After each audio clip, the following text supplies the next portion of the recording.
Folks, welcome back. Sorry for the little bit of a technical difficulty here, but you haven't missed a thing.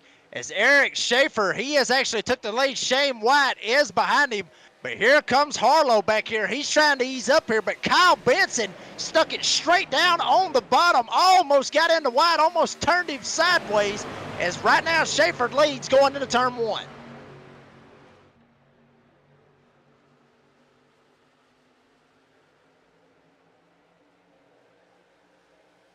Schaefer comes off the corner, White right behind him. Got Benson in tow. Here comes White, takes a peek. Thought he was going to jump down to the bottom. Ends up backing away and jumps back into the draft right there with Schaefer. Cofield also back here. He's going to take a shot. He's going to ease it down to the bottom side. Harlow up on the top. Cofield's going to come down, try to see if he can get some draft off of Benson. Maybe end up trying to pull the slingshot and get by Harlow. As you see everybody starting to fan out behind him, there's Cofield running that 58, trying to work his way past Harlow. He's getting past Harlow and maybe trying to go for Kyle Benson for third. Yeah, that's what makes Michigan such a beautiful place. I mean, you can look down through the field and see, there's not one person taking the same line as another driver in front of them. you have so much real estate you can make a move here at Michigan, and that really what makes it one of these dynamic tracks on the iRacing surface. Holy hell, what a move Alex Coffey made. He went all the way down, damn near on the apron to try to go around Cofield and Harlow at the same time. Cofield didn't have a chance. He did not, I mean, he had to move, but here comes Benson. White, he's up on the top side. Schaefer's up on the top side. Benson trying to pull the slider, and here comes Alex Coffey. Maybe going to try to get them both as they hit the back stretch. I'll tell you what, I guess that 2 week off, people wanted to get back at it because I figured at least for this first stage, people might mind their P's and Q's. We have a stage break in lap 15, but apparently these boys are ready to get at it. Yeah, but I'll say this, Benson just about got at it. He damn near slapped the wall down coming off of turn 4, but he had plenty of room to get down. But Coffey, he's not giving him an inch right now, running in the second spot down on the bottom. Benson up on the top side. Cofield right behind him, battling it out with Shane White. But Eric Schaefer looks like he is trying to check out from all these guys as they come off of turn 2. Yeah, Eric Schaefer definitely trying to play spoiler. He's not a playoff driver. If you can catch a glimpse of the banners on the trucks, you notice the blue banners. Those are the ones that are in the playoffs, and then the guys with the white and the blue Fastenal, those are your non-playoff drivers. So, definitely going to be interesting to see how these non-playoff guys play with the actual playoff contenders. And this is going to get interesting. It looked a little bit like some 3 wide action right there, but Cofield damn near busted his ass coming out of 4, but got a little loose, straightened it back up, but killed the momentum, so White got around him as well as Harlow. Now Cofield, he's trying to gather back up some momentum. He looks down to the bottom as we got a hell of a wreck behind us. Big crash back here. 18 goes around. That's Blaine Wilson. Looks like the front end may be crinkled up just a little bit. Caution on the speedway, and we'll get us a replay, see exactly what happened right here. But honestly, folks, it had to be 3 wide coming off of turn 2, and that's exactly what it was. Blaine Wilson, you see him stuck right there in the middle. Looks like it was just him trying to maybe come up or maybe even forced up by the 51. That's Matthew Georgeson. He actually forced Blaine up right there. And I think, Georgeson, he thought he was clear, maybe wanted to jump up in front of him, and it just didn't work. Yeah, there was a little bit of net code there as well, was what set Blaine Wilson around. Thankfully, nobody else got involved, as you see right here with Craig Lutenslogger. He ends up getting the worst of it, but there was net code right there for sure, Dakota. Yeah, for sure, and that's going to make it a long road to toe to the championship round for Blaine Wilson, as he is one of the playoff drivers. So if he's got some pretty extensive damage, he's going to have to do some driving, these next 3 weeks to try to make up as many points as he can. Yeah, he's going to need to do something, and as we saw the schedule a while ago, it's going to be a long-ass road, like you said, really.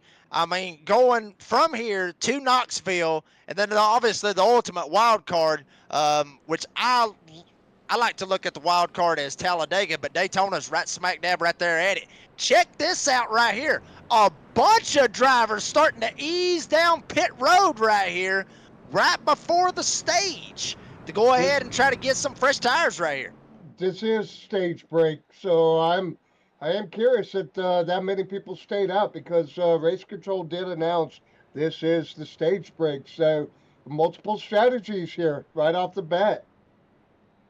Wow, I figured right there, honestly, Chuck, I mean, with the stage break right there, I mean, you figure everybody would just come on in and go ahead and get 4 fresh tires and fill the trucks up. I mean, that's what you would think, but are they thinking maybe, want to try to save an extra set for later on down the road? Is that what some of these guys may be thinking?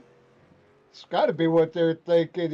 Maybe a late race caution and saving that set of tires. But again, you know, typically this is not a caution fest type of track. Yes, we just had a caution, but a lot of real estate, so there's a lot of room to maneuver. And I don't know. I personally would have filled up and taken tires myself, but then again, I don't win a lot of races, so that could be why. Ah, come on now, Chuck. You can't be like that on yourself. Dakota, what you thinking right here? You thinking maybe you should have went down, or these guys should have went down and took 4 fresh tires right here? What are you thinking? It's a 50-50 shot. They do have another stage break here at I think it's lap 30, so these guys should be able to stretch it out. So they'll have that extra set of tires for a late race, or any kind of late race cautions. And if it plays out like the ARCA round did, we're going to have a couple of green, white, checkered finishes. So those tires might be paramount. Couple of green, white checkers, folks. That is what I love to see. Love to see the beating, the banging, the door banging. Hell, even some beef if it come down to it. I'm all for it, honestly. But here we go. Everybody going to get double filed up. Alex Coffey, who I mentioned a while ago, I mean, made a killer move all the way down to the apron and actually tried to pass 2 cars at one time, or 2 trucks for that matter, at one time. And then he was able to make it around Eric Schaefer, who, as was mentioned, not in the playoffs. Coffey is. Coffey's wanting to go ahead, get up front, stay up front, try to get this win, lock himself into the playoffs. But he's got to watch out. Shane White is back there. Shane White, he can easily get up here and give Coffey a run for his money, as well as a lot of drivers in here. Stephen Harlow, we talked about him, Richard Swavely as well, and even Jonathan Cofield. A bunch of drivers can really get up here and make Alex Coffey's night a living hell, but we'll see what happens right here, Dakota. Yeah, and to go back on the pit stops, word from the top is nobody took tires. Everyone that come down pit, they just went ahead and took fuel to make it to that lap 30 stage break. Wow. Well, hell, they threw me off on that one. honestly, they threw me off on that one, boys, because, I mean, honestly, I thought some of them would have probably went in, especially with Jonathan Cofield, where, I mean, like I said, he almost lost it coming off of 4, but we'll see how everything is. They're going to get jumbled back up. Pace car pulling off. Coffey, Schaefer, Benson, White, Stephen Harlow, the top 5, as Barty the flagman waving that green flag. Coffey's going to get a hell of a jump around Schaefer. Schaefer might have actually lifted a little bit to jump in behind Coffey and catch that draft. That's where we see some side-by-side racing with Shane White and Kyle Benson for that 3rd spot. We got 4 wide about mid-pack. We're a little further back. We had 4 wide there, fellas. Yeah, almost 4 wide. Now they singled it back into 3 wide. Adam Lancaster right here and Craig Lutenslager, who just got involved in that last caution, stuck straight in the middle. Cofield all the way down on the bottom side. They're trying to get around another guy up on the top side. Everybody fanning out all over the place, trying to use as much draft as they possibly can. Coffey still holding on. Now it's Schaefer to the lead. He's got Benson behind him. Harlow up here as well, as Coffey is slipping back big time. There must be a miss on this 11 truck, because White's got around him. Swavely's got around him, and even right behind him, Sturgeon's trying to go around him. Yeah, it's a rare occurrence that you see Alex Coffey go to the back like that, but knowing him, he's gonna bounce back and recover really well. I mean, yeah, he did that basically on that last run. I mean, Coffey started on the pole. We seen him slip back just a little bit, and then one by one, jump up through here and start picking people off one at a time. And Schaefer is getting all he can handle right now from Kyle Benson. Damn near shoving him going into turn one, but he's going to have to get out of the gas before he turns him as they hit the turn. Here comes Harlow. He's going to get the run. Benson may have screwed himself. Here comes Stephen Harlow on the bottom.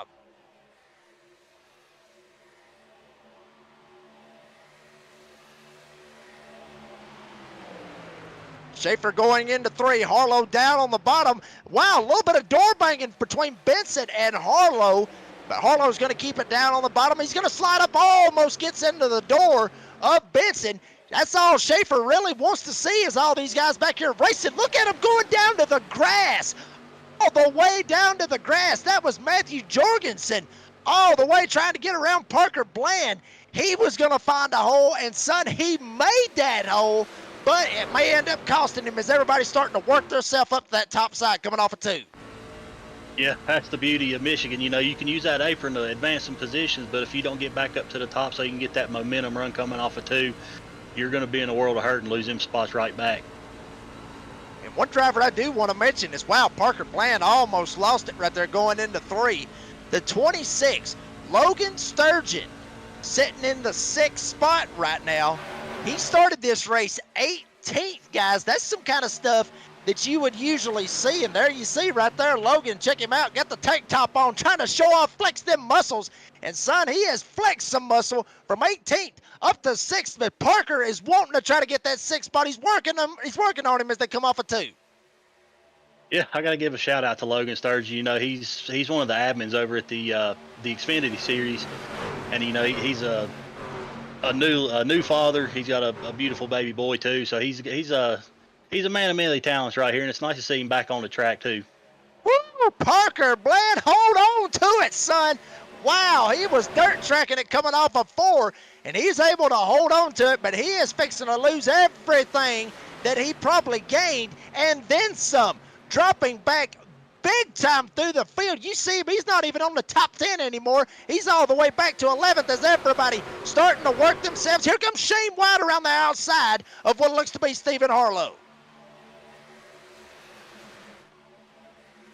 Yeah, they got about 10 laps to the stage break here, so they're going to try to get themselves in position to have a good spot for that final stage.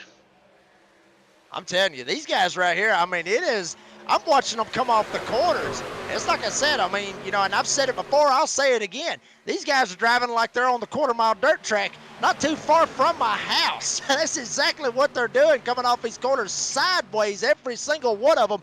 Having to be very, very careful to step on that throttle pedal, because if they don't, or if they do in the wrong way, it can easily screw them. Here comes Swavely. He gets around White. White thinks about it, jumps down to the bottom. Actually, he's just going to shove it straight up the 32's back bumper. Shoved him, went into 3. Schaefer still holding on. Benson, he may be in a side-by-side battle with Harlow before this thing's all said and done as they come off of turn 4. Harlow down to the bottom, trying to pull some side draft on Benson, maybe try to pull him back as much as he can. As you see, way up the racetrack, Harlow to the door of Benson. Here comes Stephen Harlow to the party. Yeah, you can tell these 2 weeks off. You know, 2 weeks off to a normal person, it's nothing. But you give 2 weeks off to a race car driver, I swear to God, it feels like it's 2 years. So these guys, they're chomping at the bit to really make a splash in this opening round of the trucks. I'm telling you, I mean, they have got to where they don't even really worry about wanting to get up here and race Mr. Schaefer. They're wanting to race everybody else at this point. Check out Swavely. He's going to work himself down to the bottom. Benson able to get back past Harlow. Here comes Swavely. Now White, he's in a battle of his own right now with Alex Coffey. Everybody kind of looking like they're going to get single filed out. Here comes Swavely. He's going to be the first one to drop it down to the bottom, dropping it all the way down to the bottom, all the way down on that yellow line, and get side by side with Harlow. But I mean, Dakota, right now he's in a bad spot. No draft. He's going to have to slide up if he wants to get back in the draft. Yeah, Richard Swavely, one of his favorite things to do on iRacing, it's he loves catfishing. So anytime he can get to the bottom, he's going. But like you said, it's going to hurt him right here if he can't find a spot to get back up and set up for another run down low. Yeah, I mean, if he's going to get up, he's going to have to get up right now because he's got the hole. And he must have heard me all the way from right here in Rome, Georgia, jumping up in behind Shane White. But guess what? Maybe he said, screw the redneck announcer. I'm going back down to the bottom. He's going to try to take a shot on Harlow as he gets around Shane White. But now Harlow, he's thinking about playing down there with the bottom. But everybody really content wanting to try to ride this top side. Swavely might just want to go ahead, jump in line, and just ride all the way to that lap 30. By now, the tire degradation is probably definitely starting to show themselves, but nobody wants to give up that spot. Yeah, I believe at least the old tire model, if not the current one, you start feeling some tire degradation right around lap 10, lap 15, or whatever. So we're on lap 25, so they are definitely starting to feel a lack of grip. Yeah, I mean, they are holding on for everything they got, and Swavely, he's going to go down to the bottom. Here comes Alex Coffey. He's going to go right smack dab on the bottom for 3 wide. White up on top, but Swavely, he's going to lose every bit of it. Coffey's trying to go for a twofer as he is all the way down on that yellow line. He may end up trying to jump up in front. Shane White thought about it, but he couldn't do it as White able to get the draft off of Harlow and get back past Coffey. I'm telling you, these guys, they are straight up sending it going into the corners and trying to slide up and maybe just advance one truck at a time.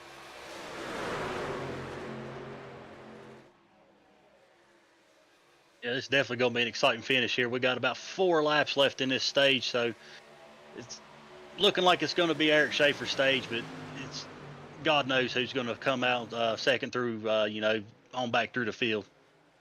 I don't know about that, Dakota. I've been watching these guys. Granted, they've been back here just racing the hell out of one another, but everybody's been able to keep pace with Schaefer. Now, whether that's with the draft or what have you, but everybody, I honestly, Dakota, I think they're just back here laying in the weeds, waiting for that last lap to go ahead and take that shot at Schaefer. I'll say this. You mentioned it a while ago with Coffey dropping back. He ain't laying back none, son. That 11 is wanting to try to get up here and get a hold of Schaefer as he comes up, tries to side draft Benson, maybe try to pull that outside lane back. Coffey's going to send it in on the bottom side and see maybe if he can jump up in front of Benson as he gets a little bit loose. Harlow is actually loose as well, maybe looking 3 wide off of 4, but Benson is going to get back by Alex Coffey. Here comes Harlow, and now we'll see when Alex Coffey's going to be able to try to jump back in line. Yeah, I think Alex Coffey, he might have been saving just a smidge of fuel there when he seen him drop to the back. Maybe he figured he had enough. He's going to go ahead and go for this stage win. We'll see what he's got right here as Benson. He's still trying to work this top side. Harlow's still working with him. Schaefer pretty much has just got that damn thing on cruise control at this point, just trying to check out from the rest of them. But I'll say this, he might not want to be looking at that mirror too much because Coffey, he has got clear of Benson. So put Alex Coffey up to second in the number 11 Toyota. Benson right behind him now. He's going to try to figure it out. Does he want to go to the top? No, he is not. Here comes Coffey for the lead. Schaefer's going to get stuck on the top side. Coffey's going to send it in. Maybe try to pull the slider. Maybe try to jump up in front of him as both of them really sideways coming off of 2 as they are side by side for the lead. Yeah, Alex definitely didn't waste no time. You made that move on Kyle Benson, and, usually you can give yourself about a half a lap to a lap to plan your next move as we see him going here low again on Eric Schaefer. Yeah, he wants all the smoke right now, and I think he's going to clear him right here. I'm telling you, he is burning it, but here comes Coffey. He's going to have it, man. I mean, Schaefer, these guys right here, I'm telling you, this is some hard racing, but I'm telling you, Schaefer just not able to get there. Stage break. Coffey gets it on the last lap. Wow, wow, 2 stages right there, Dakota. I'm telling you, I'm sweating right now, and it's probably at least under 40 degrees outside, but I'm already sweating right there just watching them 2 stages. Yeah, if you want a master class on how to get a stage win right there, Alex Coffey is definitely the one to watch. I mean, that dude, he is just so good at what he does. He checks all the boxes. He's good at qualifying. He's good at restarts. He's good at setting these quality passes up, and he's definitely one of the hardest guys to beat. And he just showed it right there. And as everybody starts to ease around right here, everybody going to start trying to catch their breath after that hellacious finish right there. Looks like we're going to try to ease around, maybe try to catch our breath for just a second. Chuck, what are you thinking about that right there, brother? The whole stage was amazing. A lot of good racing. I mean, front to back. But yeah, like y'all called it, Alex coming up through the field like that is strategically making his moves and planning his passage. That was definitely entertaining for sure. Absolutely. And folks, that's why he is up at the top of the standings, obviously tied with Jonathan Cofield, but I mean, probably won't be after this bad boy is all said and done. I can about guarantee that, unless Cofield can jump back up here and get back into this battle, because from where I'm looking at, I mean, Cofield's not sitting. He's sitting in the 6th spot or the 8th spot. But right here, honestly, I think everybody's going to ease it down pit road right here, Chuck. Yeah, it looks pretty clean. I saw some smoke. I don't know if somebody locked it up or checked up too much, but so far it looks pretty clean coming into pit road. I suspect everybody's could take 4 tires of fuel. I can't imagine anybody not doing that. Yeah, I think Eric Schaefer actually got into the back of Alex Coffey getting on the pit road, so it's going to be interesting to see if he's got any damage on that tailgate. May have a little bit of beef going in right here. Maybe Schaefer might be just a little bit upset with Coffey right there about how, Coffey was able to get the stage win. Maybe not, folks. Maybe we're just putting on a show at that point. But anyway, as we're actually seeing both of them right now, yeah, they may have just a little bit of damage right here. Both these drivers sitting on pit road for a little bit right here, Dakota. Yeah, I think they both got a speeding penalty right there too. Whoo, boy, Well, that's not what they needed. I'm in race station. Of course, I won't repeat it or give details, but both drivers were talking back and forth to each other. And one of the drivers, I believe, had about 25 seconds of damage because of that. Woo! And just out of curiosity, Chuck, those words exchanged, were they friendly? Were they not friendly? Was it, what we got? It was, I guess, a misunderstanding. Somebody didn't expect somebody to check up, the proverbial checkup or whatever. They weren't dropping F-bombs or anything like that, but they were. I think there was definitely some frustration, though. That's what you get in the playoffs, boys. That's exactly what you get in the playoffs. Is we see Schaefer actually going back into the pits right here. So Schaefer's going back down. Actually, a couple of drivers actually look like they was starting to ease their way on down right there. I believe Matthew Jorgensen, he's going in as well. Another driver going in right here. That is Barry Knapp in the number 42. He is down, and obviously Schaefer just saw him shoot past both of those guys on pit road. But I'm telling you right now, if they got any damage, they better go ahead and hurry up, because these guys right here, they're getting lined up right here. We're fixing to get back racing here at Michigan. Yeah, this is going to be a barn burner. 2 of the quickest guys, the first 2 stages, they're going to be coming from the back. Don't know the extent of their damages, but, it's going to be like you're dangling a steak off the neck of 2 pit bulls right here. So they're going to be eating. Yeah, they are going to let it eat, son, folks. That's when I love it right there. And, folks, I'll say this. You can't see it right now, but I know when they're fixing to let it eat. And I know because I've got my hat turned around backwards, and I usually don't wear it like that, son, because I'm telling you, these boys are fixing to get it going. But Stephen Harlow up here on the front row. Shane White will start on the bottom from what we're seeing right here. Kyle Benson will start 3rd. Cofield will be 4th. Swavely will be 5th. Matthew Jorgensen will start 6th. Or actually, he's going to be way back there, so it'll be Blaine Wilson, actually. And then Lutenslager, they will be right beside one another. So here we go. Pace truck is off. Stephen Harlow up on the top side. Shane White down on the bottom, getting into that Geico restart zone. And we got another green flag here in Brooklyn, Michigan. Stephen Harlow gets away with ease to Shane White. But White, he's going to get a little bit of help from Benson. Benson's going to be right up his tailgate, trying to move him right along. Here comes White. He may end up taking a shot with Stephen Harlow right here coming off of 2. Yeah, looks like Harlow, he definitely wanted to get down in front of Shane, and knowing Shane, he might not take too kind of that, so I look for him to give him a shot here and there. As we see Kyle Benson going low on both of them here. He's actually looks like he's going to get the lead right here. Woo! Boy, how about this right here? Kyle Benson, how do you do, sir? All the way past Harlow and Shane White. Put that number 70 up at the front.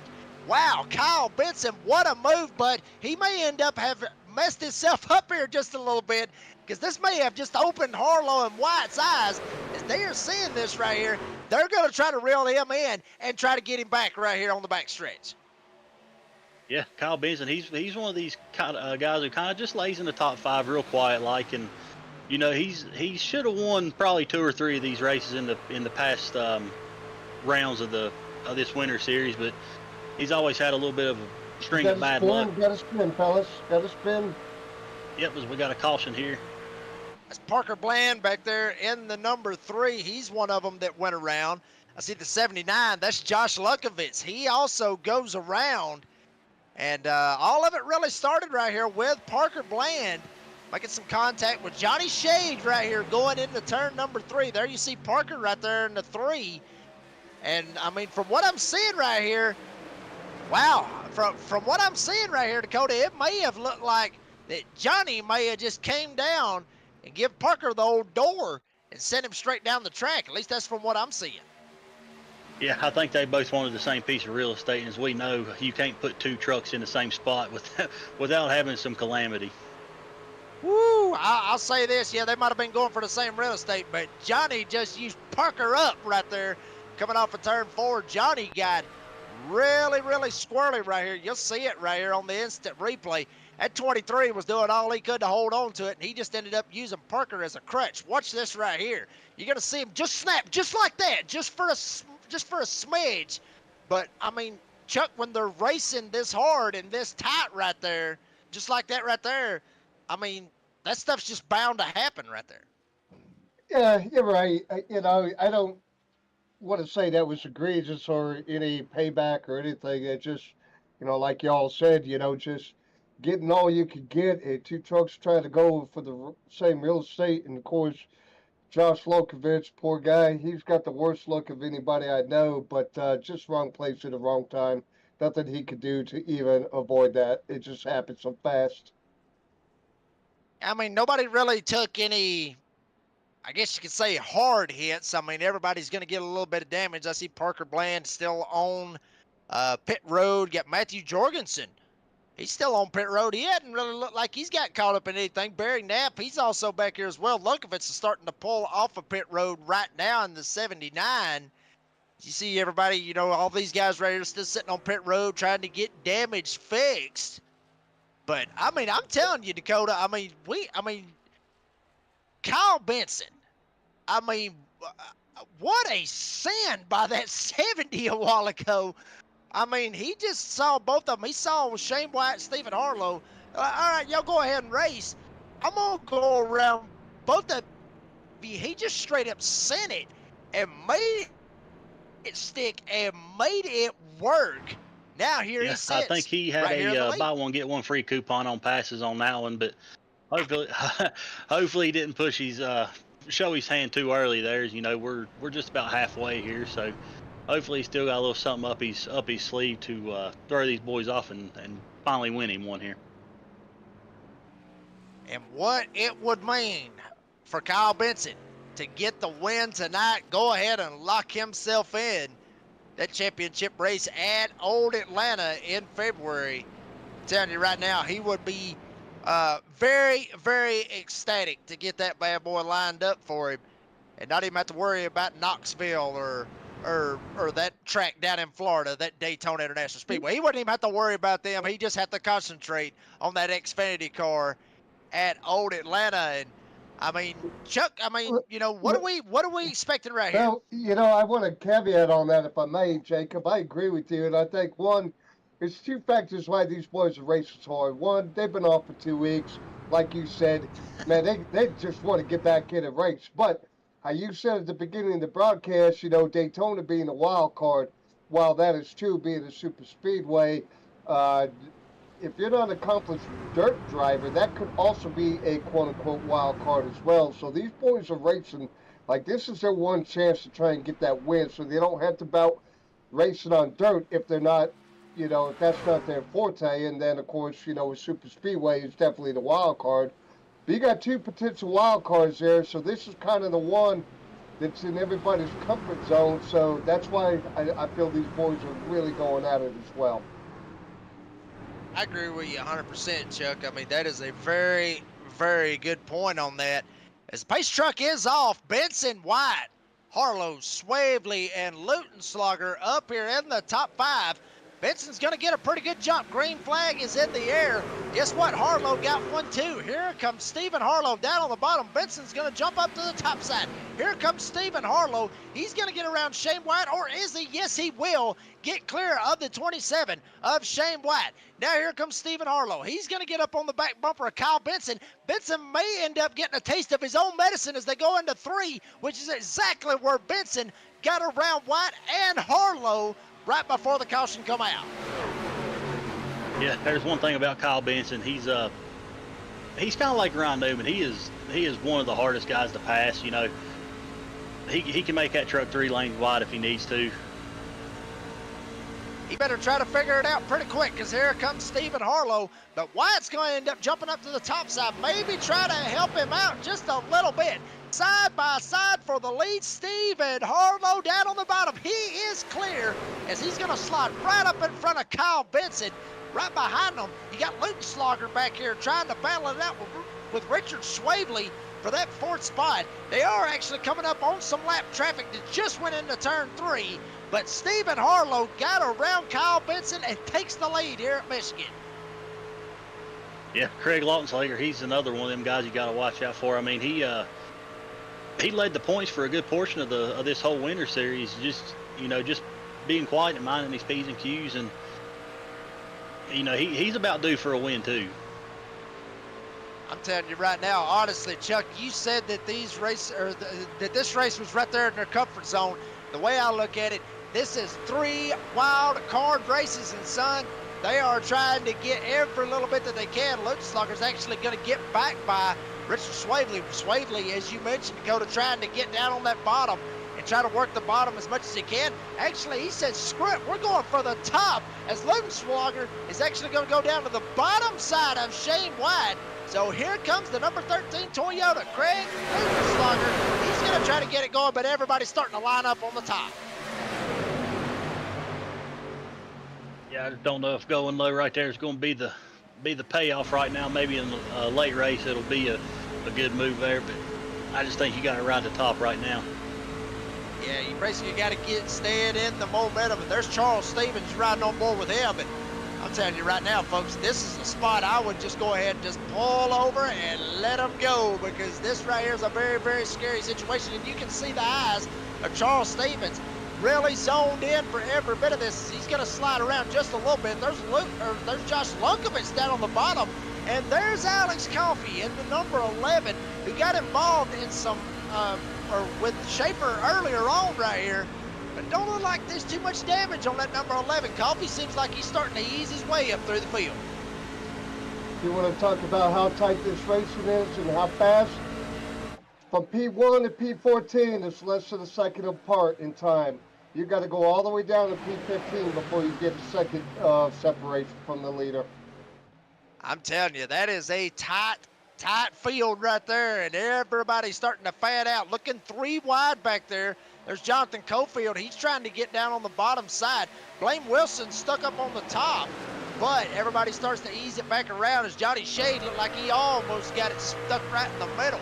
Up front, Shane White has actually got around Stephen Harlow and took the lead as all that chaos was going on back there in the back. We missed Shane White getting the lead. Let's check them out, still fanning out, trying to find what they can. But like I said, lap car is coming into play right here. We'll see how this turns out when they get to it. Yeah, it's going to be interesting to see what happens when they do get to that lap truck of, I do believe it's Barry Knapp. So we got 3 wide for, looks like, we got a caution. Big wreck. Looks like Parker, and I can't see the number. Josh Lunkovitz comes off again. right there. Looked like he may have tapped the wall just a little bit. 14. That is Christopher Bishop. Ends up tagging him in the left rear, spins him out. And you can see Josh Lunkovitz. Folks, I'm going to say this right now. That is a pissed off look right there on Josh Lunkovitz. He looks like he is not too happy about how all this went right here. But I'm telling you, I mean, Dakota, it was bound to happen with how tight they were racing and how close it was. I mean, you know, Chuck, you called it right there. Everybody was within a second and a half of one another. That right there was bound to happen, Dakota. Yeah, you know, talk about the proverbial hornet's nest right there. You know, one wrong move by one guy and it can really ruin the race for a bunch. You know, it's like like playing hot potato with a hand grenade, really.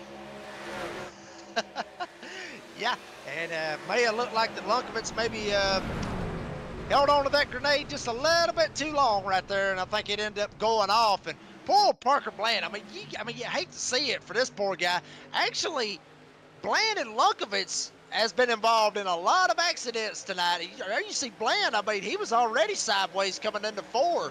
And then, bam, I mean, he gets a double whammy out of it. Got loose and then ends up getting the nose completely took off of the truck.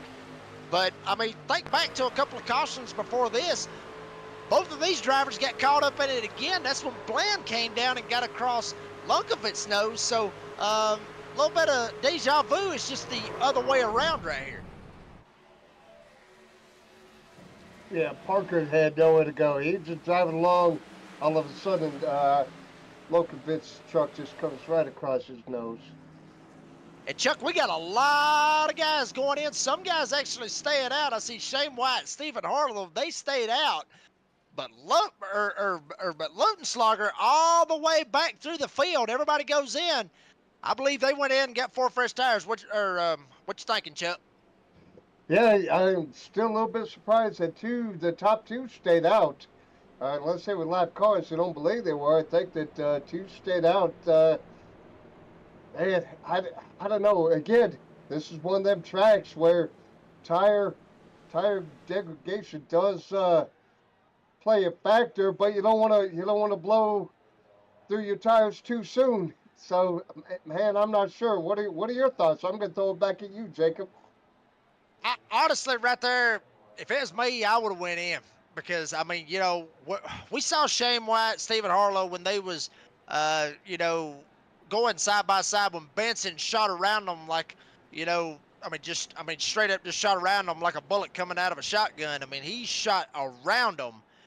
But, you know, you saw White, Harlow kind of easing back just a little bit. As there you see the choose rule right there. Everybody figured out what lane they want to get in as we are coming to 1 to green right here. Honestly, I'm not sure why Shane and Harlow actually stayed out right there. Me personally, I would have went in, got 4 fresh tires, and yeah, and I still think that they would have a set left over, but they may be thinking like Dakota. I mean, you brought it up as well with the ARCA portion of the schedule, with just how caution-filled it was. Maybe that's what White and Harlow are thinking. Maybe they're banking on a little bit of history right here.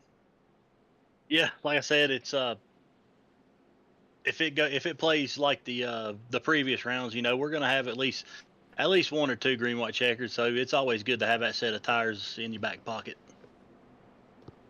Yeah, but you just got to make sure you don't end up screwing yourself if it ends up making a long green flag run. But hey, I mean, these 2 right here, I mean, honestly, these 2 right here is the best in the business.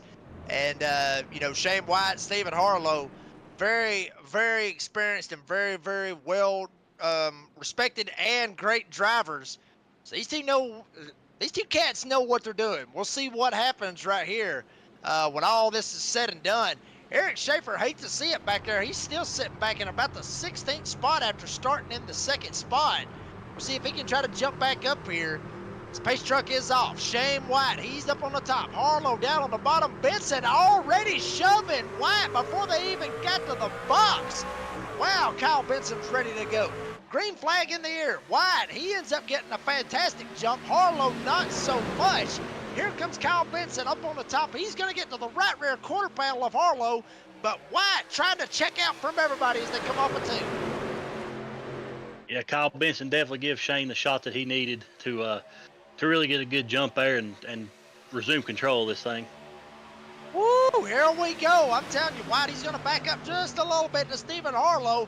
Here comes Kyle Benson, once again trying to go for the twofer, but it's not going to end up working this time as White. He is going to hold his ground on the top side, and now Benson all the way down to the bottom. Almost thought he was actually going to go towards the infield there for a second, but he pulls it right back up. He's going to try to squeeze in, maybe not. Here comes Stephen Harlow. He's going to come up and close that hole. Benson sends it for everything that number 70 has got as he's going to try to jump up in front of Shane White. Everybody fanning out. 2 wide, 3 wide. Back in the back is Benson and White. Battle for the lead. Yeah, that just goes to show you right there. You know, you can have all the speed in the world to get to the bottom and pull even with the leader, but eventually it's the high man wins, and you know it's going to take one hell of a run to be able to clear Shane right here. I'm telling you right now, you better watch out for this man we're riding on board with right here. Craig Lutenslugger, right behind Benson. He's trying to work with him as they are 2 by 2 here at Michigan in the first 4 rows. White gets it just a little bit loose. That's all Benson needed. Now Benson, he's going to have the lead. White thought about jumping down, but Lutenslugger was there to fill the hole. Kyle Benson, again, at the front of the field as he was able to capitalize on Shane White's mistake in one. Yeah, it looks like we're going to see Lautenslager here too capitalize on Shane's little bit of misfortune right there. Oh, we got one. Oh, are they going to Parker Bland going through the grass again. Looks like we're still green though, it looks like. Wow, I hate it right there for Parker Bland. That's 3 times he's got caught up in some type of accident. No caution on the speedway. It looks like he's just going to go ahead and burn through that set of good years right there. He seems like he is not too happy, but up front, we got some battling going on up here as Benson's still holding on. Lutenslugger almost got sent by Stephen Harlow as he got into the back bumper of him as they went into turn 3. This is going to open the door wide open for a driver that we haven't talked about much tonight. The number 17, Adam Lancaster. What a spot to be in at the right time as we got guys actually slipping and sliding back there in the back. Kyle Benson holding on. Shane White, now we got a caution. Looks like Johnny Shade took one hell of a hit in the outside wall right there. Yeah, I'd be surprised if his night is not done. That's just too much damage. Remember, folks, we have no fast or quick repairs in this series. Yeah, I'd be surprised if he doesn't park it. Wow, that is a very, very hard lick. We'll see it right here on the instant replay. Where in the world was he going right there? Stevens, I mean, he may have tried to pull some side draft, but it looked like Johnny just held his line right there. And, you know, Charles just kept coming down right there. I mean, I understand you got to do some side draft, but eventually, I mean, there you see it right there. Johnny didn't really look like he moved an inch right there. Charles just came right down and just basically right hooked him right there. Yeah, definitely a rough goes. We'll see Stubblefield in the wall too right there, but definitely a night ender for Johnny Shade. You hate to see that. One more look. I mean, maybe Johnny came up a little bit, but I mean, if he did, it was maybe an inch at that point.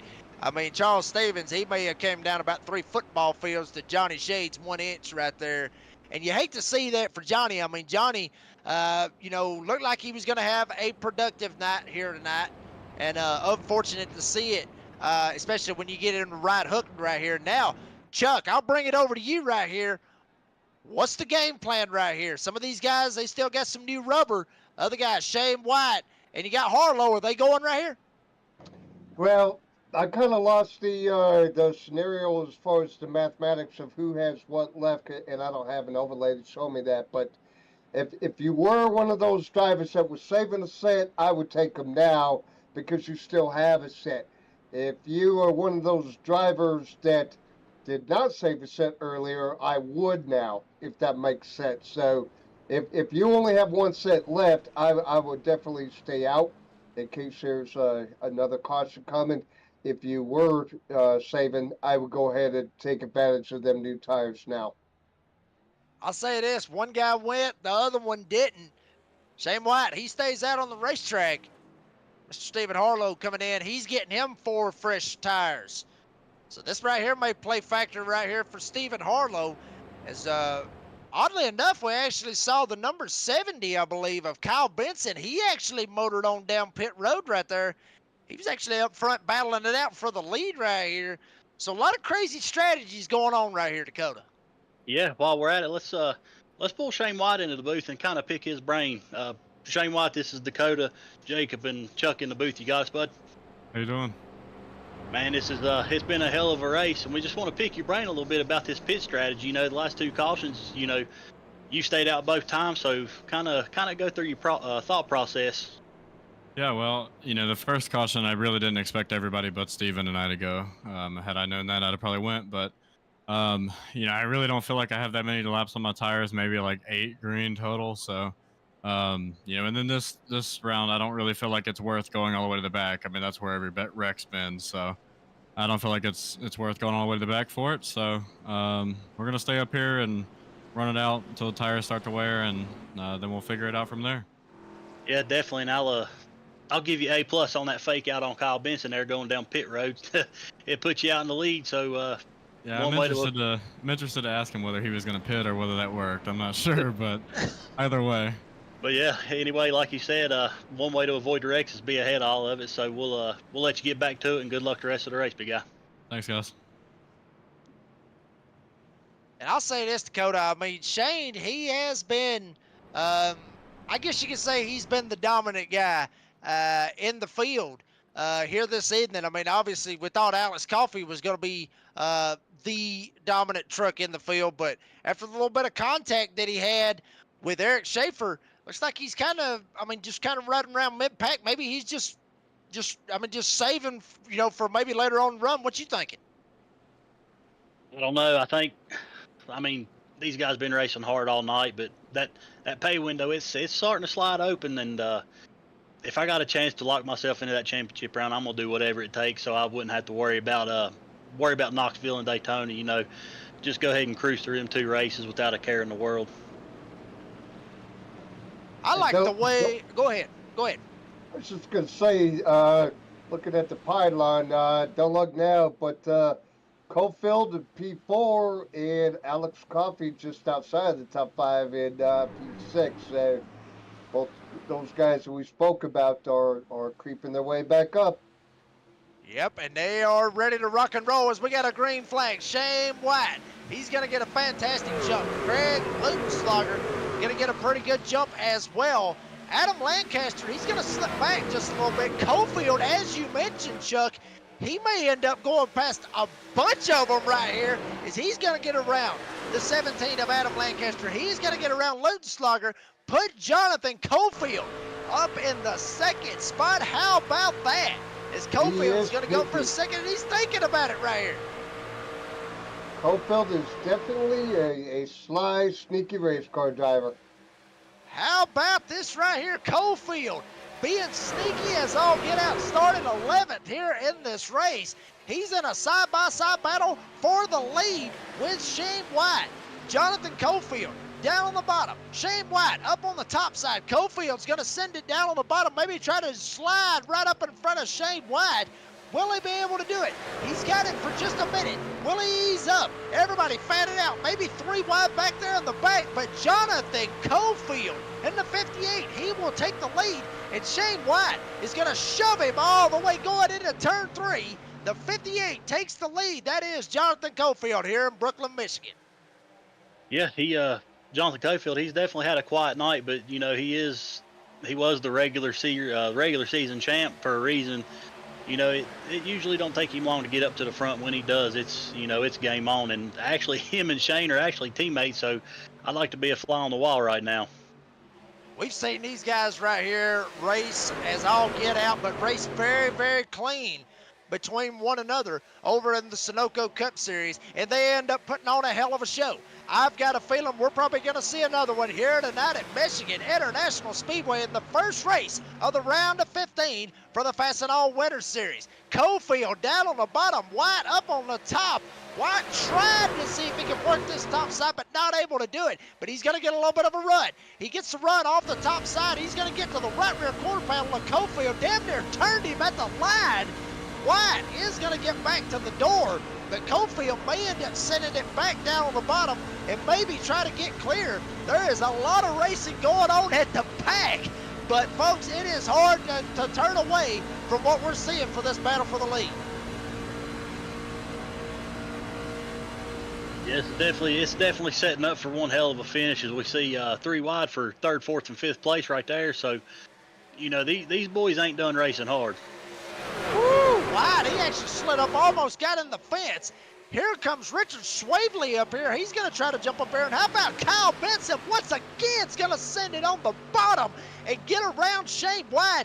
And now he's going to set his sights on Jonathan Cofield. He's going to set his sights all the way to the front, son. How about this? Wow, look at old Ski Daddy in that number 70. Kyle Benson takes the lead from Jonathan Cofield in a power move off of turn number 2. Yeah, I think Kyle Benson, I think he's got a dent in that floorboard under that gas pedal. I think he's got that thing set on full send right now. He don't care one bit. He wants to win this damn thing. Rookie stripe be damned on the back of that number 70. Kyle Benson, power move around Jonathan Cofield, and now Cofield's going to have to give chase. Right behind him, Richard Swavely, Shane White in a side-by-side battle. Then you got Adam Lancaster back here. He's in a side-by-side battle with now Matthew Jorgensen and Craig Lutzlager. What happened to him? He's sliding back in a side-by-side battle with Stephen Harlow as they're catching up on another lap traffic as Cofield is shoving Benson going into turn 3. Go ahead, Chuck. Just say we're getting down to it now. We're at 20 to go. Woo, boy, look at this moving around right here. Cofield went to the top. Benson jumped up and blocked. Then he went to the bottom. Benson jumped down and blocked him once again. This aggressive racing right here may end up turning bad right here for one of these guys up here at the front. As Swavely sent it down on the bottom and tried to make it stick, maybe try to jump up and get around Shane White. But White has the preferred line on the top side, gets the momentum. Cofield that is, trying to stay in behind Benson. But White working this top, Swavely down on the bottom. And how about Mr. Eric Schaefer in the 4 sliding up in here now? Yeah, I think Eric Schaefer finally decided he want to get back to the front. He ain't letting no grass grow under them tires. Woo, boy, how about this? 3 wide back there. White, Swavely, and Schaefer. Here comes Schaefer. He's going to get clear. He's going to go up to 3rd. Benson running the middle. Cofield down on the bottom. And now Schaefer, Eric Schaefer, that started 2nd, got in the pit road incident with Alex Coffey.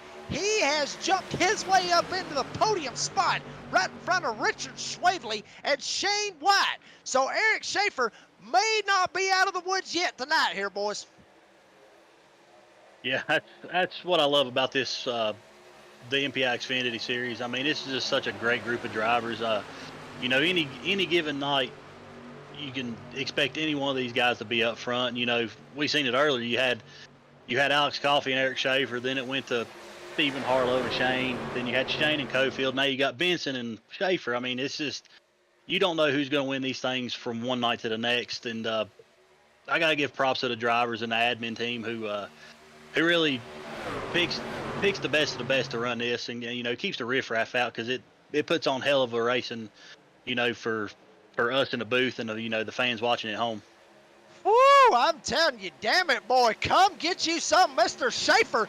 Down on the bottom, Benson may try to jump down, maybe try to pull some side drafts. Schaefer thought about jumping up, but Benson is there, but Schaefer sends it in, and now Benson's going to try to run the top, try to carry up some momentum.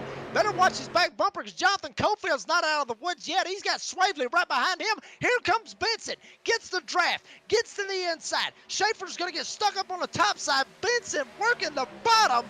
The number 70 might go back to the front, but here comes Schaefer trying to work it back. Maybe even pull the crossover as Benson gets loose.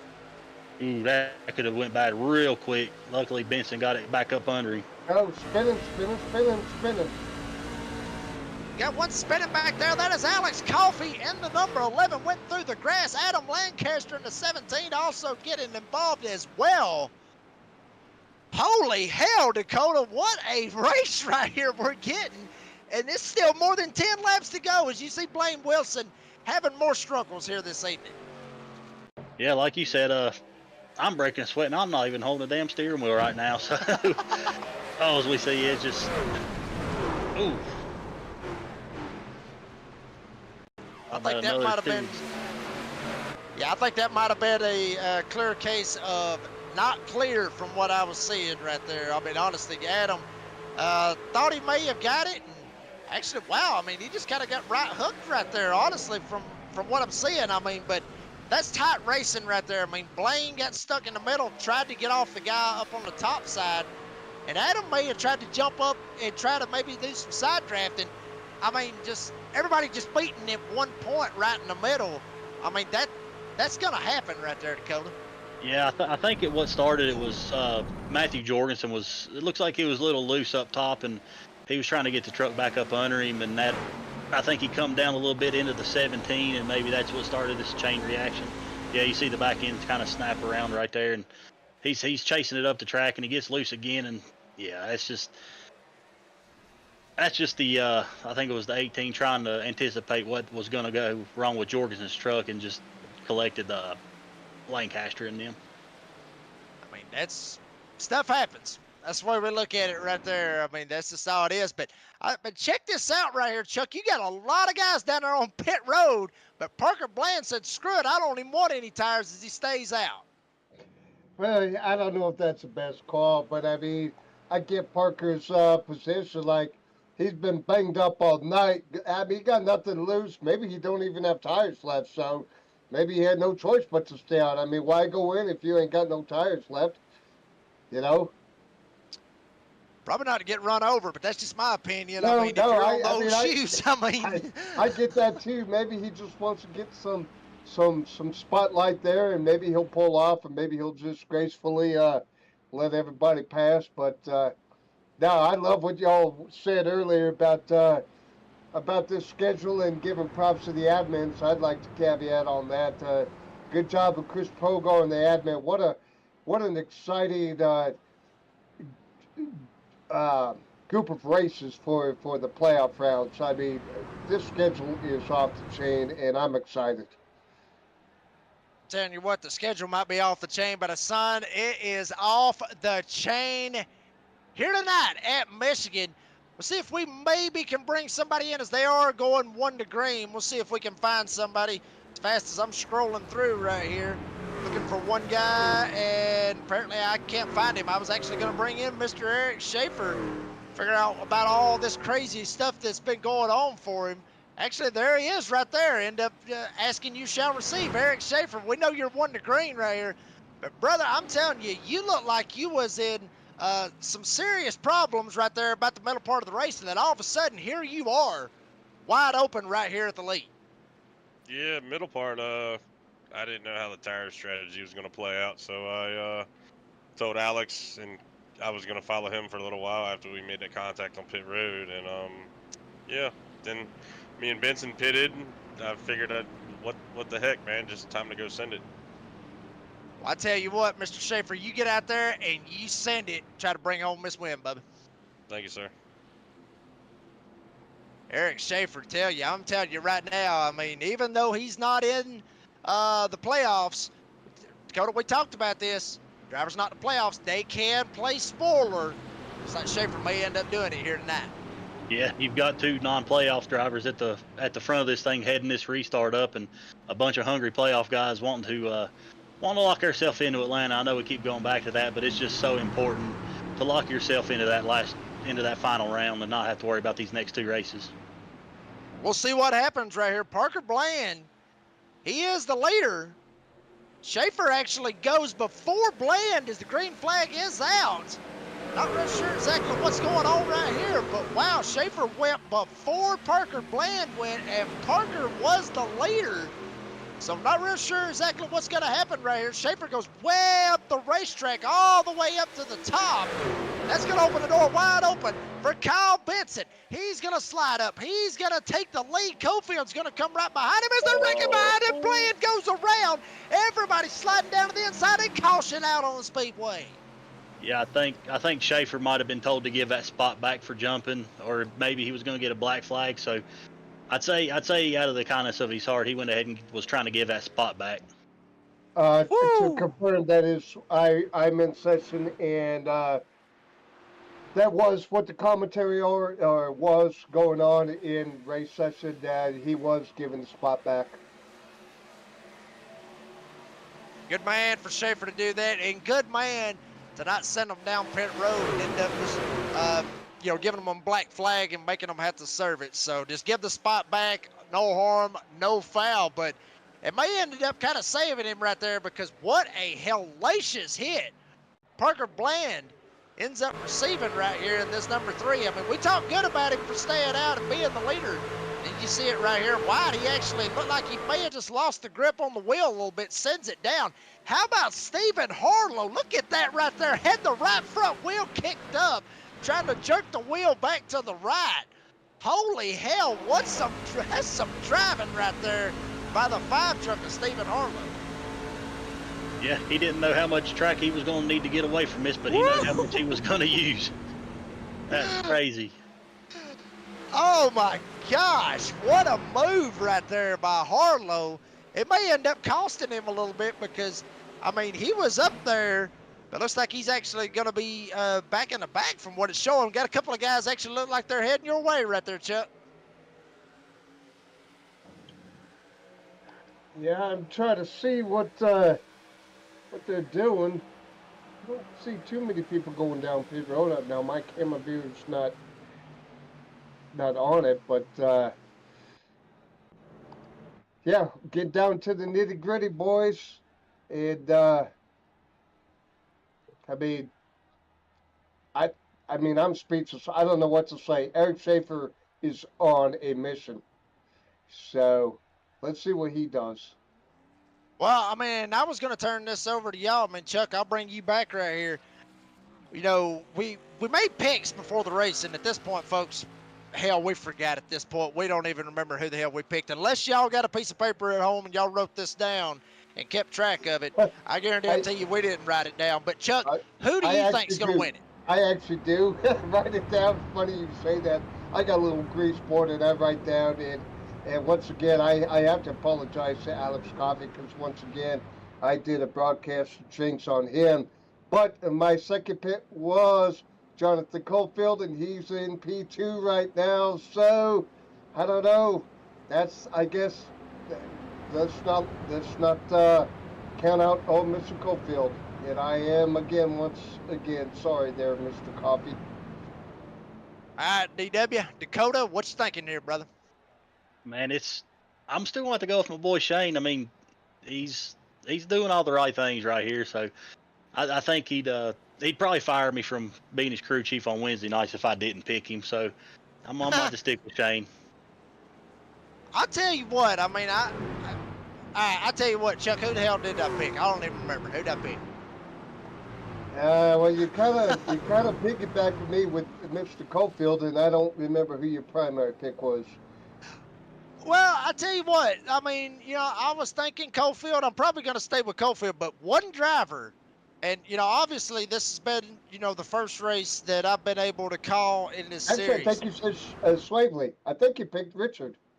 I may have went with Swavely, and Swavely's done a fantastic job. But the driver that has straight up broke out here this evening, he's the man that's sitting right there in front of Shane White right here.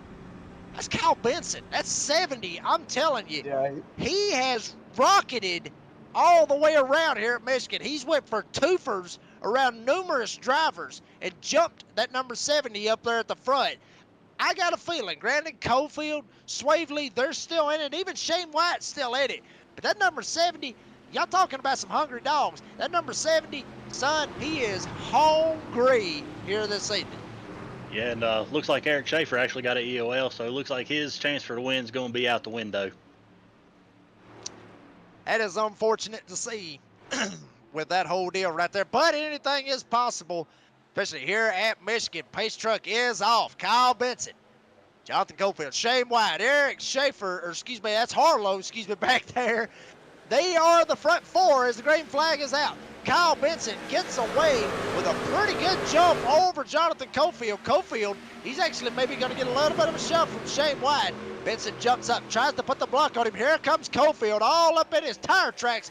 Stephen Harlow, who damn near got caught up in the accident with Parker Bland a while ago. He's in a side-by-side battle with Shane White as Cofield shoving Benson down the backstretch. Yeah, we've seen under pace, and Cofield was blinking in and out a little bit, so that's going to be interesting to see if his connection is going to hold out for these remaining 7 laps. We'll see how it all works out. Harlow, he actually drifts up just a little bit, almost sends White straight into the fence. Benson jumped up top. Cofield tried to jump up, maybe try to get around him. Cofield, he's working any lane he can. Almost turned Benson, actually jacked him up just a little bit before they got to 1. Cofield's going to back away just a little bit. Here comes Harlow. Here comes Shane White. He may end up trying to pull maybe a bump draft with Jonathan Cofield in the corner. That might not be something you want to do here in these trucks, but he's going to make it work. Cofield going and staying in second. Now Shane White gets around Stephen Harlow for third. Yeah, this is, it's been an absolute dogfight all night, but these last 5 laps right here, the gloves are definitely off. They done threw them things in the pits. They're definitely not going to pull no more punches right here. They're going to, they're swinging for the damn fence right here. I don't know about Cofield going low there. I'm just that momentum on the high side. Don't know if Cofield's going to be able to get back up there. We'll see what happens. We'll see what happens. Let it eat, son. Shane White gets up on the top. Cofield's still down on the bottom. Harlow trying to see if he can give chase. Maybe try to get up here, stay on this top side, and roll with Shane White. Benson now, he's going to have to play blocker. He's going to have to figure out which lane to block. Do I go bottom? Do I go to the top? He's going to go to the bottom, back up to the top, and jump back down to the bottom. Benson all over the place, but for good reason, trying to hold on to this lead. 5 laps to go. The number 70, Kyle Benson, who has shocked us pretty much here at Michigan, holding on to the lead as Cofield and Shane White battle for second. Yeah, Kyle, he's done a heck of a job right here keeping these boys behind him as we see Shane getting another good run right here. But, that's what you got to do if you want to win these things. You're going to have to make this truck 3, 4, 5, hell, even maybe 10 lanes wide.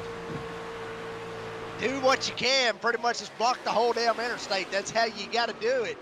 Benson still trying to hold on. White coming off of turn number 4. He's going to get the room. He's going to jump down in front of Cofield.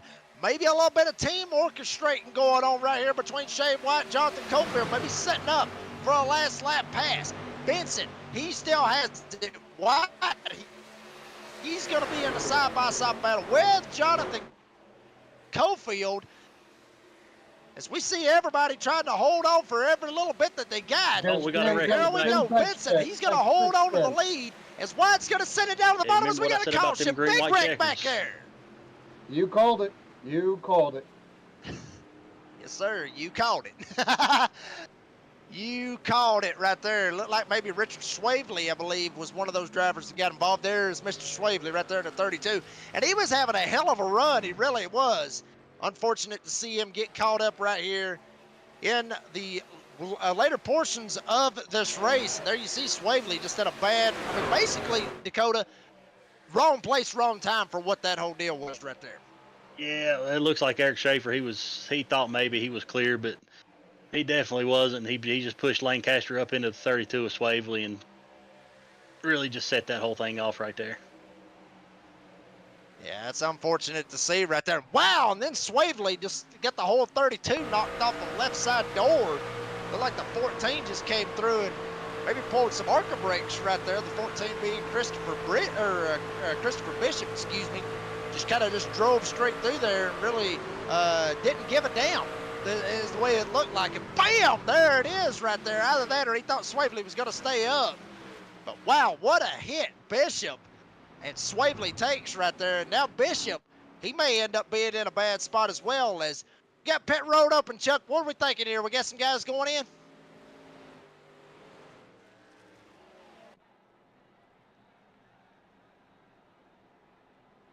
Looks like we got a handful of trucks coming down pit road. Might be the damaged vehicles. Yep, saw one of them right there, 14, Christopher Bishop. He didn't even make it to his pit stall, just said, I'm getting it right here, got out and basically pulled a Josh Williams, peace sign to everybody, thank you for showing up. Everybody else is going to ease on down into the pit road. You got Adam Lancaster down there as well, as I believe that is Alex Coffey as well, our pole sitter. He's sitting in his pit box, so a lot of drivers right here sitting here just kind of just having to sit, get all this damage fixed. Johnny Shade back here as well. And wow, I'm telling you, it's crazy how things can change in the blink of an eye. I mean, am I right or wrong? Yeah, I mean you're totally right. And it's playing into these earlier rounds.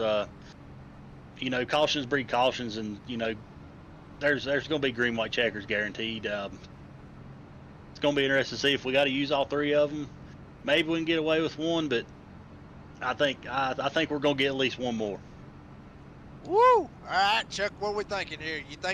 Are you agreeing with Dakota, or do you think we may end up making it all the way to the end without a caution, or are we fixing to tear some shit up here tonight?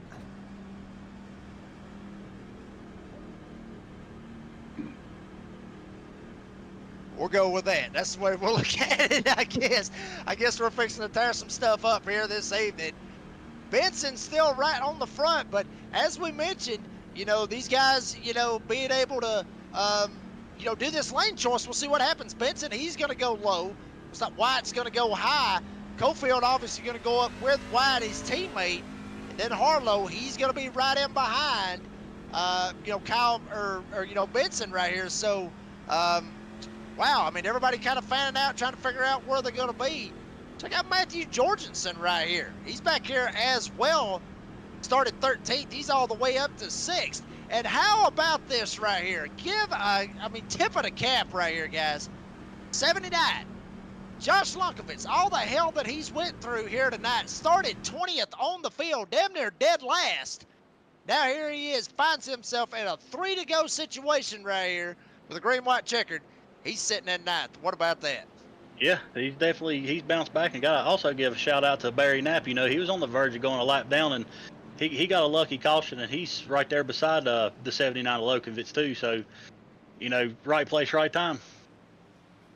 We're getting word right now. Number 4, Eric Schaefer, got a choose violations. He's going to get ill will, get sent all the way to the back. He's actually waiting on some of these guys to hurry up and get around him, as you see him right there very slowly. And, things just go from bad to worse right here for Schaefer.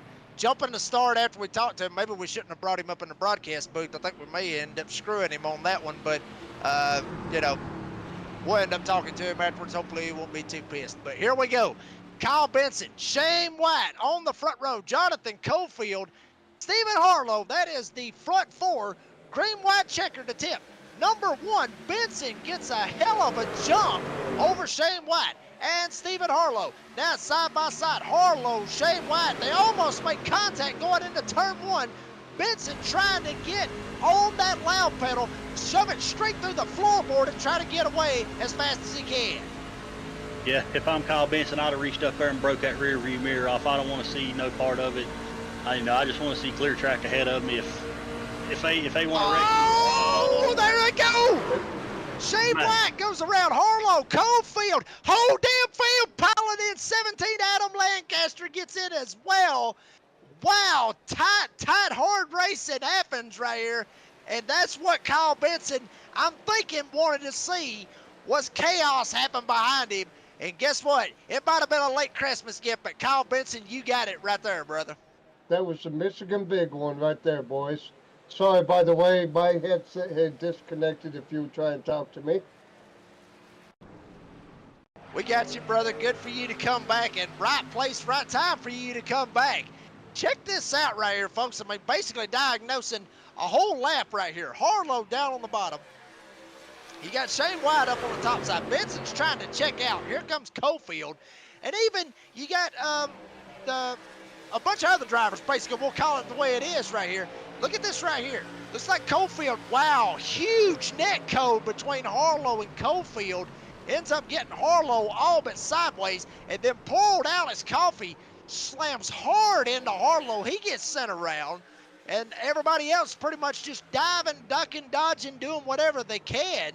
Cofield ends up getting away clean. Harlow gets nailed by Alex Coffey, and there you see the number 9.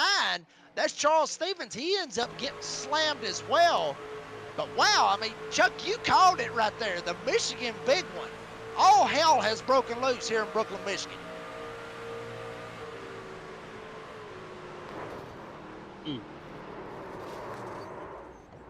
Yeah, I guess it sort of looks like Washington last night. Just had to throw a shot. Just had to throw a shot out there, fellas, during the break here. Oh Lord, we couldn't have done without that. I guarantee you that. But I mean, there you see it. Come right on, here. brother. I mean, well, I mean, but you see it right here. I mean, Dakota. I mean, this right here. This has got to be a pain for any driver. I mean, we hear net code all the time. We hear it in numerous races. We hear it, at any time. We hear it all we hear it all the time about net code and how it pisses all these drivers off. I mean, this is a clear case of net code right here, especially when they're tight racing and it's coming to the white flag. And I mean, nobody really ends up touching anybody. It is what it is, and you hate to see this kind of stuff. Yeah, that's the ugly side to iRacing, especially at tracks like this. You got to be right up on the guy, in front of you or beside you to really help you keep him runs. And, that's just one of the unfortunate things is you can be doing everything right. And then just the net code and the connection stuff, that really, it puts a damper on it. It took out a whole lot of good trucks right there. So I know they're all going to be upset, but, they can't really have no ill will towards each other because that was strictly a connection thing right there. And what's crazy about this is some of these drivers that initiated this whole deal, looks like they're actually going to be back up here at the front as everybody's kind of getting everything lined up. Benson, White, Cofield, Lutenslager, and then Josh Lunkovitz, he's up here inside the top 5 as well. Then how about this right here? You think Lunkovitz has went through some hell tonight. How about this 18 truck right here? Check this out. Blaine Wilson, he's up here sitting in the 6th spot, 5th, 6th, however you want to look at it. But, I mean, there he is, right up here inside, maybe trying to get a top 5. After Dakota, we talked about, everything that Blaine's went through tonight. We talked about it, how he's really going to have to find something. Check it out. He may have found something right there. He found a bad-looking helmet. I'll be honest with you. Look at that helmet. Very, very nice. But in all honesty, Dakota, he found something, and I think he might have found that golden horseshoe, and he's going to try to ride it all the way to Victory Lane. Yeah, I think him and Schaefer's got. I think they're sharing that horseshoe right now. I kind of wrote Eric off. He got sent to the back twice, and he's back up here in 8th place. So, I mean, like I said, you put these names in a hat and just pick one. That's who's going to win this freaking thing.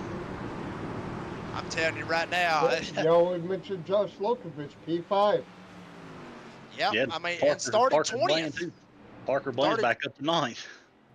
God almighty, how about that? Oh, wow, yeah, Dakota, you called it. There is no telling who's going to win this damn race at this point. Benson gets the green flag. Wyatt's up on the top side, but Wyatt's able to get a pretty good jump right here. Be right on the right rear quarter panel. He's going to try to side draft as much as he can, pull Benson back as much as he can, but Benson gets a good jump. He is able to get up. He's going to jump up in front of Wyatt. Wow, Benson gets a little bit loose. Here goes Wyatt. He's going to block him all the way down to the white line, but Wyatt able to get the run side by side, door to door, damn near door banging, going into turn 3. Here comes Ludenslager as well, Cofield as well. If they make it back to the white flag, this bad boy is a wrap, whether they all pile up or whether every one of them come back. Wyatt leads it. Will he end up leading the last lap? Lutenschlager down on the bottom. Here comes Cofield. Cofield's going to get in the back of Lutenschlager. Almost turns him. Benson up on the top. White sends it down on the bottom. Benson trying to work what magic he can to try to make it work. He's going to give Lutenschlager one hell of a shot right in the tailgate, and White can't jump up and block the 13. Craig Lutenschlager on the top side. Benson right behind him. Boys, this might be another photo finish. Maybe not, as Lutenschlager's going to slide way up the racetrack. May not be able to get the run. Number 27, Shane White. Looks like he's going to get the win and lock himself in to the championship race at Old Atlanta. Holy hell, what a finish here tonight at Michigan. Yeah, I'm glad they turned the cameras off on us, because I think my knees are shaking so freaking hard. I'm shaking my computer desk right now. It's I mean, you can't ask for a better finish than that. That was absolutely bonkers. Yeah, I mean, like, the whole race, again, Josh Lokovich, all the wrecks he was in and the animosity he had, he got a solid P10 at finished a P6 according to the results that I'm looking at. The whole race, wow. I'm telling you right now, folks, that may be one, it may be one of, if not, the best race that I probably ever called on the sim right there. Shane White burning it down right here on the front stretch. He ain't got to worry about them good years anymore, son. He is locked in to that championship race at Old Atlanta in the Xfinity cars when we go there here in 3 short weeks. Shane White burning it down right here in the blue area right here at the front stretch. And Dakota, I think he's going to be burning it down for quite some time right here. Yeah, I went ahead and sent him a Snapchat. I told him we don't need that truck back. Go ahead and blow all four tires off of it. You know, rip a transmission out of it. We'll put that one out in the junkyard. Yeah, just make sure you don't crack the back end of the car. You might end up failing tech. That's a shout out to Chad Canals and Jimmy Johnson. But anyway, as you see it right there, he's burning it down right there in the victory lane. Shane White, what a finish here at Michigan. Hell, he's still burning it down. Maybe he's trying to line it up right here. That way he can get out of the virtual sim rig and get himself lined up. Folks, we'll take one quick commercial break and be back. Talk with the podium finishers. Do not go anywhere. Let's meet the supply chain technology lineup. Coil machines, a powerful combination of access, control, and traceability. Sensor devices, take what you need. The device reports who, what, and how much. Multi-use lockers, vend bulk items, manage assets, and pick up orders. And electronic bins, avoid stockouts with 24/7 inventory monitoring. The key to the game, a local blue team to keep your supply chain moving full speed ahead.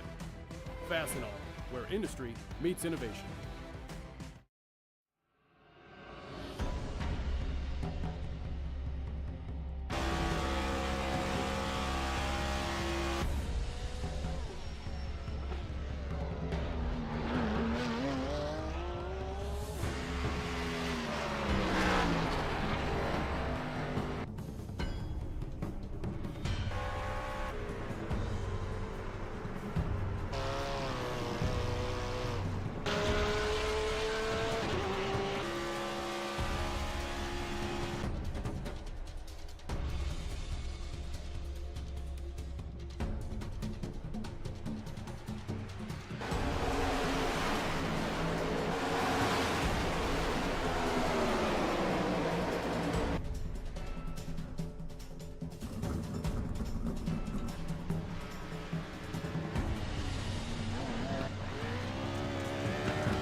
And folks, welcome back to Michigan International Speedway. I'm telling you, folks, what a hell of a finish.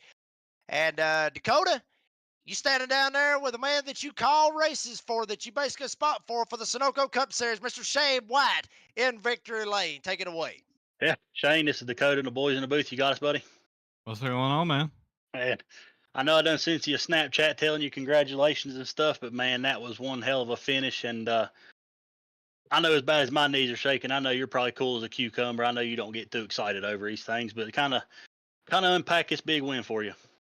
Well, I don't know how to say I'm cool, man. I am sweating. That was a long race, but yeah, obviously, we got spun into the grass. So I was, when I saw that happening behind me, I thought our race was over, but held on to it, didn't have much damage, and then it was just a matter of getting around Benson. Benson's a great driver. He does really well every week, so getting around him wasn't easy, but once I got around him, I knew that I could hold him off. So like I said, earlier on, I've really missed racing while we've been on the break, so it's great to get back, and it's even better to get back with a win.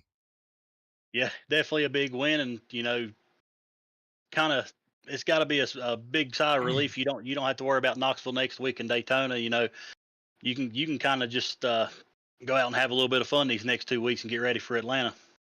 Yeah, absolutely. Knoxville's, it's kind of the same as Daytona. You have no idea what's going to happen. Some guys are better on dirt, but at the end of the day, it's still stock cars on dirt. So, to not have to worry about that, to be locked in, it's like you said, a huge sigh of relief. And hopefully we can take our Simrat market number 27 all the way to the championship. Yeah, speaking of Simrat Market, that is another beautiful truck that y'all got put together there. I know the boys back at the shop, we work hard on them things, and we make them look good. You make them go fast. So, you got anybody else you want to thank? Yeah, like I said, I mean, Simrat Market's done a lot for me, especially last year and this year. I couldn't be happier to have them as a sponsor. As well as Richmar Florist, Christie's Auto Sales, located in Danville, Virginia. Fort Worth Screen Printing and Team Watson Racing Setups. I couldn't do it without all the support from all these guys. So huge shout out to them. And what do you say we go get a sweep tomorrow, Dakota? Oh yeah, we're gonna get it done. And I got you a separate cooler in the holler. It's got grape juice in it. I know you're not. I know you're not a drinking age yet, but we got you some cold grape juice in there, and we'll party when we get back to the holler. I'm gonna need it after this race. Appreciate you guys. There you go, buddy.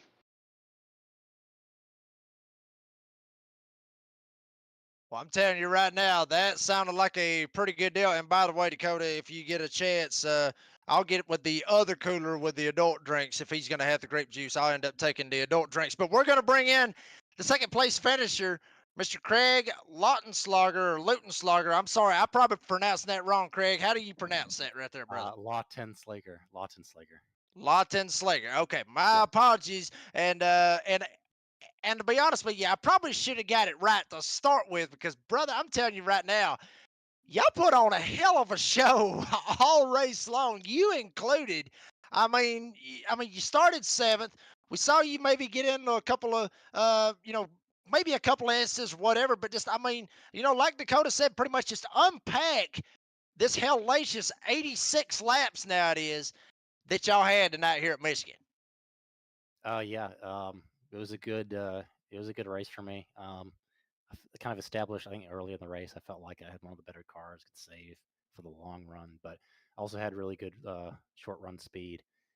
And I just really very close to a win there. Just got a little tight out of 3 and 4, and yeah, I was just happy with how I ran, I guess. Yeah, I would be too. Especially, yeah, and to take you back, the last caution when basically we'll just go ahead and say it the way it is. All hell, all hell basically broke loose over in three. With everybody kind of getting jumbled up or whatever.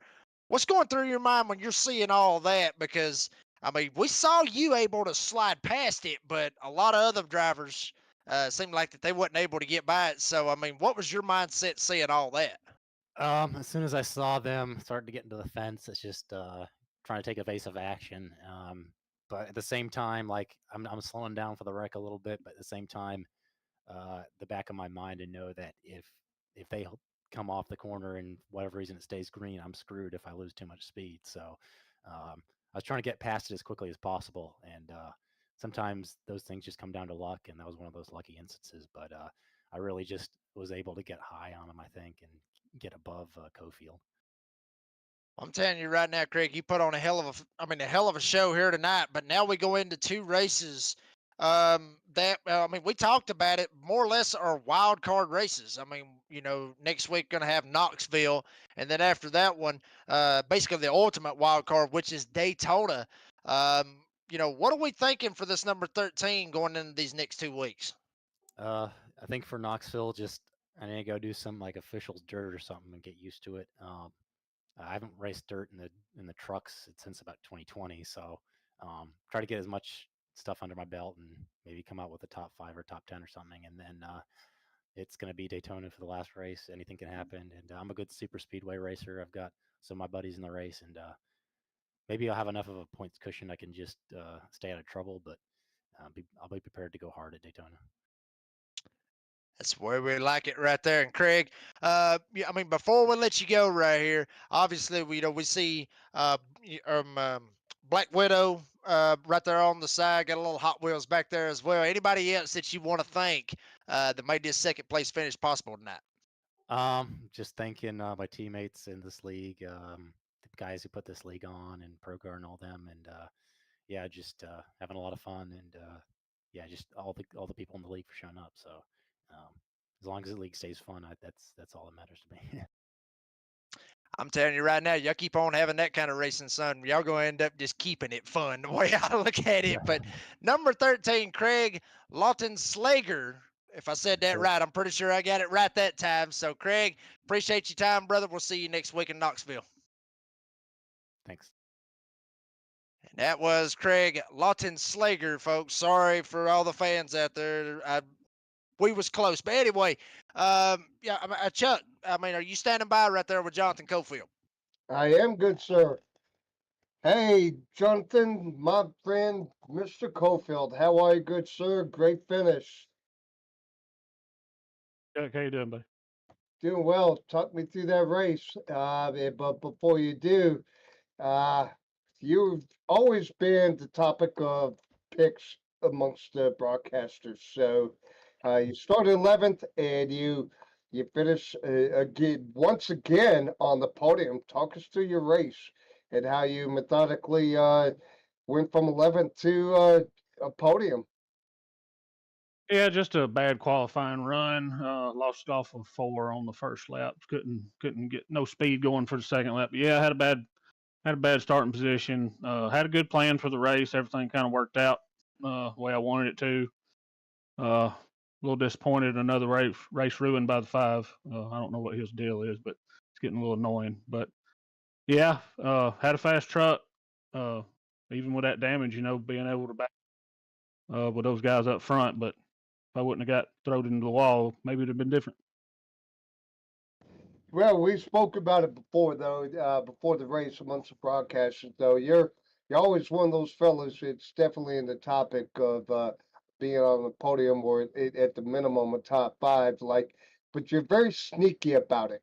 You always just kind of do your thing, and then at the end of the race, pal, there you are. So, great job, great podium. I it sounds like there's some frustrations there, but again, great run for you. Who do you have to thank for that? I want to thank all you in the broadcast for putting this on for us, letting us come in here every week and showing all the fans what we love to do. I want to thank MPI and Fastenal, Martin Sports, Simrat Market, S&M Racing Products, Cofield Asphalt Refinish, and Cofield Appliance Service, all the guys in this admin for the league that allow us to come in here and do what we love to do. Hey, real quick, Jonathan, this is Jacob up here in the booth. I gotta ask, brother. You sit there about the 5. You don't know what his deal is. I have to ask, and you probably know what I'm fixing to ask. Is there beef between you and Harlow right here, or what's up right here? I wouldn't say beef. I know him and Shane was up there kind of pinching each other, and I guess I got in the middle of it, and he pinched me. But this is he got me in the 87s race and ruined my day early. So we've gotten together 2 or 3 times. Just anytime I get around the 5, I keep my eyes open, I guess. I don't know. It's just Damn aggravating. it. Damn it, boy. Well, tell them like it is. That's the way I look at it. But Jonathan, we appreciate your time, brother. Thank you, bud. Wow.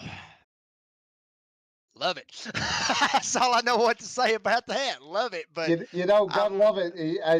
Let me interrupt real quick. You know, I don't care if it's virtual racing or sim racing, whatever you call it, or real life racing. Like, this is for real. People are racing, and you know, you get them emotions going, man. That's what it's about. You gotta love racing, man.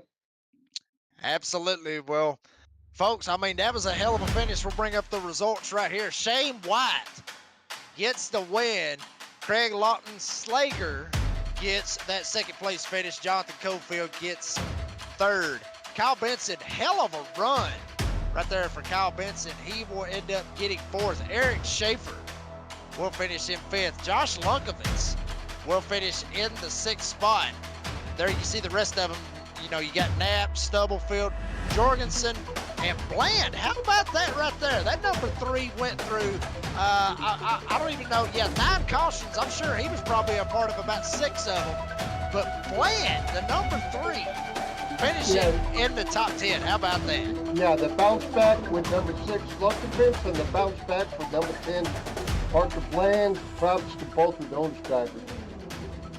Then 11 through 20 right here, you got Stephen Harlow. We talked or just heard about some of the beef on that one, however y'all want to look at it. But Charles Stevens gets finishes 12th. You got Johnny Shade getting 13th. And how about Alex Coffey? Hate to see that right there, coming in at the top of the point standings. He will end up finishing in the 14th spot. Then you got Blaine Wilson right there in the 15th. Hate to see that for him. Started 8th and thought he was going to have a pretty good run at one point, and then ends up finishing in the 15th spot. Adam Lancaster will get 16th. Richard Swavely, hate to see that for some of these guys that are 5, 7, even 63 laps down from what I'm seeing right here. But Swavely ends up getting 17th. Then you got Bishop finishing 18th.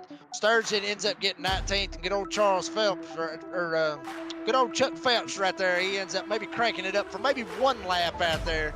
It ends up finishing in 20th. We'll give you that 20th place finish right there, Chuck.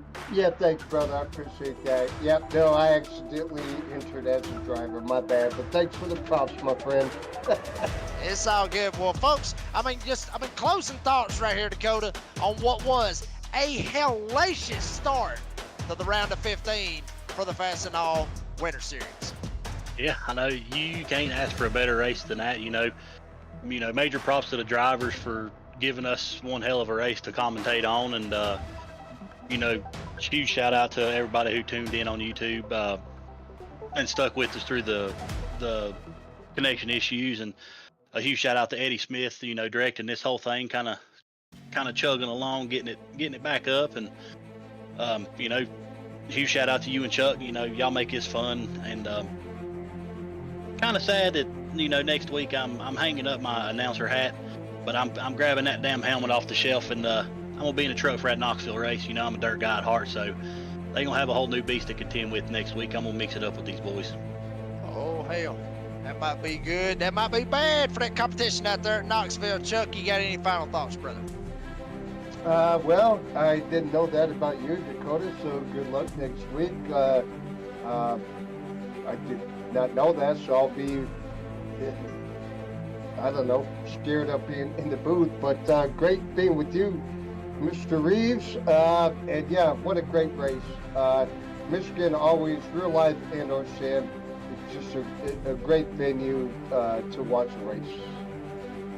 I'm telling you right now, folks, like I said, that was probably one of the, if not the best race that I've broadcasted on the iRacing service, because they put on a hell of a finish here tonight. Want to thank our sponsors that's going across the screen right here at Fastenal, obviously sponsoring the Fastenal Winter Series. You got MPI, you got all these guys, simrapmarketing.com, one of the sponsors. Martin Sports as well as MPI, as I mentioned just a second ago. Obviously other people that need to be thanked, within the V-Speed Racing Network. Appreciate them doing this. And also, huge shout out right now to Eddie Smith and Chris Progar for contacting me and getting me to come in here and watch some hellacious racing out of the basically the Xfinity series, which is what basically is right here. I mean, this is what you see is what you get right here, folks. So I'm telling you, a hell of a race here tonight. And folks, if you think this is crazy right here, we're fixing to go dirt tracking next week, and that's basically in my neck of the woods. There you see the schedule. You got Knoxville, you got Daytona. That's the last two tracks right here in the round of 4 with the trucks, like I was trying to get to. And then obviously the championship round at Old Atlanta, February 6th. I'm telling you right now, folks, if you got anything to do on your next couple of Tuesday nights, you may want to go ahead and cancel it. Even if you got to work, hell with it, I'd cancel it. You fixing to see some fantastic racing here tonight. For all the sponsors, for Eddie Smith producing here tonight, for Dakota Wilson and Chuck Phelps up here in the booth with me, I am the redneck announcer, Jake Reeves. We want to congratulate Shane White on the win here tonight at Michigan. Folks, buckle up. This round of 15 is fixing to get big time dirty next week in Knoxville. We'll see you next week.